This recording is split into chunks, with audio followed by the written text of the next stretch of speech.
100 sheep and loses one of them. Now, in the King James, it reads, what man of you? It brings it out in a way, he says, what man of you, or suppose one of you, has 100 sheep and you lose one of them. Now, what he is doing is, he is saying, even though you are a Pharisee, and even though you think you know everything, he says, now, I want to challenge you, any of you, if you have 100 sheep and you lose one, would you not go look for it? And of course, they're thinking, well, of course, you know. They're almost at a loss for words. Because Jesus hits them right where they live. So if one is lost, a lost sheep, my friends, is the picture of one that is thoughtless. A sheep that is thinking all on its own and it's careless of its surroundings, and so it starts doing its own thing. Isaiah chapter 53 and verse 6 tells us this. Tells us that we all are like sheep that have gone astray. Every single one of us. So if you're sitting here and you're thinking, gee, you know, if I'm lost, then am I the only one? Am I the only one who's ever had this sense of a feel of loss? And just being in this state of complete hopelessness and thoughtless living. See, friends, we have all gone that path of thoughtless living. We all have been like sheep that have gone astray. Each of us. Not one of us exempt. Notice what else the prophet Isaiah says, and has turned to his own way. There is a great danger when that we turn to our own way. You know, especially when we think we've got it all figured out, that's when we get ourselves into trouble. And when we think that it's all going to be our way instead of anyone else's. This is exactly what the prophet Isaiah was talking about, and it's also what Jesus is talking about. Because, friend, if you have turned and you've been going about it your own way, the news is this morning you're lost. But the best news is that you're in the right place for the solution to your lost state of mind and heart and living. When you've turned to your own way, now, get what the rest of the word is. In Isaiah 53:6, and the Lord laid on him the iniquity of us all, even when we were all like lost sheep. You know, and all gone astray, all off in the willy wags, doing our own thing. Jesus actually looks past that and says, I got the answer for what you need in your life, for your question. Listen, friend, if you've been thoughtless about your life, you've been doing it your own way, you can actually make it right. You can make it right, and you can find your way home. Can you do it all on your own? The answer to that is no, you can't. No, you can't. You need help. You need help to be able to find your way back. You're like that lost sheep here in Luke 15. You've wandered out. You've wandered out and you've lost your directions. You can't find it back. Not by yourself. I know that back home, I'm pretty good about finding my way anywhere. Because, you know, the Midwest is all laid out in grids. And you can turn one direction, and I'm pretty good with it because, you see, if I turn to the right, I'll know if that right is north, south, east, or west. And so I'll just know that whatever direction that I'm going, if I've gotten off from the road that I need, I can just make another left, see, and I know, again, if it's north, south, east, or west. But out here, I'd get lost tying my shoes. Because there's no real sense of north, south, east, and west. All I know that if I go too far south, you know where I'm going to be? In the ocean. That's the only thing I know. And I know that I better veer off a little bit to the west because I'm not a very good swimmer. And since I don't want to take a big plunge into the ocean, I have to go in the right direction. And I find myself using a navigator and using not only a navigator, but I'll use directions given to me by other people in order to find things. I was down in South Portland at District Assembly. It was really, really foggy the first Thursday evening of District Assembly. And I thought I was on the correct road. Now see, you're hearing something this morning, by the way, for the very first time, because I do not make confessions like this publicly. At least not often. But it was a real heavy fog, and I couldn't see the street signs as I was driving. The lights were barely coming through the fog. And I thought I was on the right street, but I wasn't sure. So I see this Irving station, and I pulled off, and I went inside, and I told the gentleman at the desk, I said, here's what I'm looking for. I'm looking for the Courtyard Marriott. Can you tell me what street I need to be on? He said, yeah, you go back out in the parking lot and go to the right. He said, and then you're going to go down till you see a mobile station, and then you're going to hang another right. And then that's going to take you back out onto the highway, and then you're going to go down to Main Mall Road. And of course, I already knew that, that whenever I would see that exit, I would be fine. But see, it's just that whole thing, of instead of, well, you go out of here and you take a west turn, and then you're going to go down just about 2 or 3 miles, and then you're going to turn to the east. Really? Or turn to the south.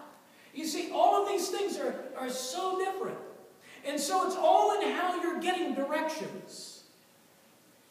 Friend, Jesus gives the direction here in Scripture this morning that if you've taken the wrong turn and you've been going at it your own way, you're like a lost sheep. But it's not impossible for you to get your way back where you belong. If you've been tied up in thoughtless living, it's not impossible for you to get things straightened out. Just because you've been mixed up in this world and you're all miscombobulated, and you don't know which way is up, which way is down, which way's right or left, you can still find your way right back where you belong if you just simply see it, that you're lost and you need the shepherd to guide you back. That's what it's about. So, how does this work? It works by this plain and simple. If you're not submitted, your way is not committed. So you've been following your own. Let's look a little bit closer. Psalm 55 and verse 22, the psalmist put it this way. He said, cast your burden. In the good old King James, he says, cast thy burden upon the Lord. Cast it there. You leave it. This whole picture of casting is to literally just throw it off and lay it down. Don't try to bear it yourself. Why? Because it's too heavy. You found that out. You've been trying to carry it yourself long enough. So he says, cast it off. Cast your burden. Get rid of it. Unload it. Don't try to bear it anymore. And he says he will sustain. He will sustain. That very word in the Hebrew, it's spelled out K-U-W-L. But if you were to try to pronounce it in the pronunciation key, it gives this. It's the word cool. So if you think it's uncool to be casting your burdens before the Lord, just remember this. Cast your burden upon the Lord and he will sustain because it's cool. This is the cool thing to do. It is cool to cast your burdens upon the Lord because He will make things cool in your life. Amen. And He will actually begin to take those things that have been keeping you bound and He will set you free. And He's able to keep you in. This word in the Hebrew literally means this. He's able to keep you in. And another thing is, He'll measure. He'll keep you up to the right measure. He's going to give you everything you need. He's going to maintain.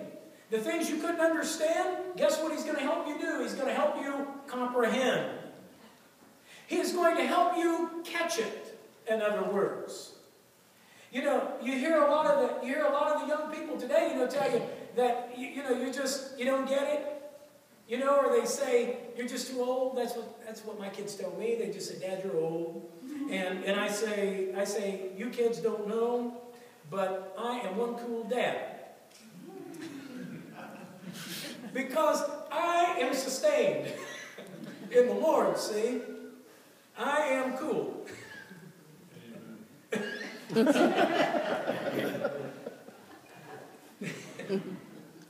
And so, you see, because the Lord also makes provision.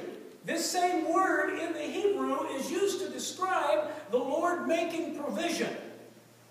And so this morning, if you're in this mix and you're saying, how can me casting my burdens upon the Lord actually cause this blessing of sustaining in the Lord to happen?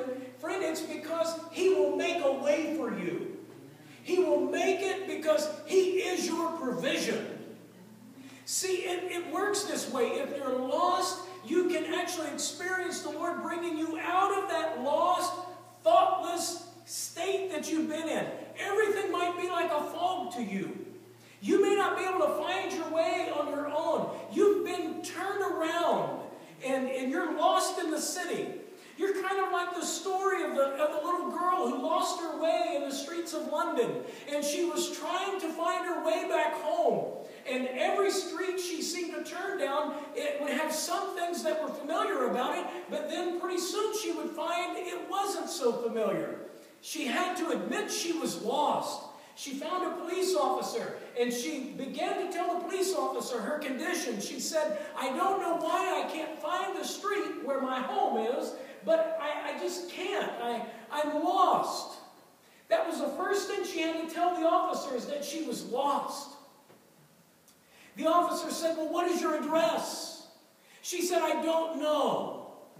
He said, do you know what street you live on? And she said, no, I'm not sure. I just know that if I could see something that was familiar, I could find my way home. And so the police officer walked her just a couple of blocks, and he said, can you think of one landmark that would help us to find your way to your home? And she said, yes. She said, there is a church, and on top of that church there is a cross. And if I could just see it, I know I could find my way home. Friend, just seeing the cross was enough of a landmark for that little girl to find her way home, because she would identify from that point on where she needed to go to get onto the right street to find her home. You might be here this morning saying, you know what, preacher, I have been so thoughtless about my life. I've been so selfish and so ingrown. I've only thought about me. I've only been thinking about what I want, and I've come up empty. And I don't understand exactly what's going on in my life, but if Jesus can really, if He can really take my life and do something with it, if He can really take my life and show me the right way, then I will gladly walk in His ways. Friend, let me tell you where you need to go. You need to find your way to the cross, because the cross will lead you home. Because the Good Shepherd this morning is looking. He's looking, and He won't give up on looking for you. He will leave the 99 and He will go look for you. That's why you're here. You're not just simply here because you wandered through the doors this morning. You're not just here aimlessly. You're here because the Master came looking for you. The Good Shepherd of the sheep in His search said, come on, there's a place for you. There's a place, and you need to come to it. You might feel helpless. You know, a lost sheep is very helpless.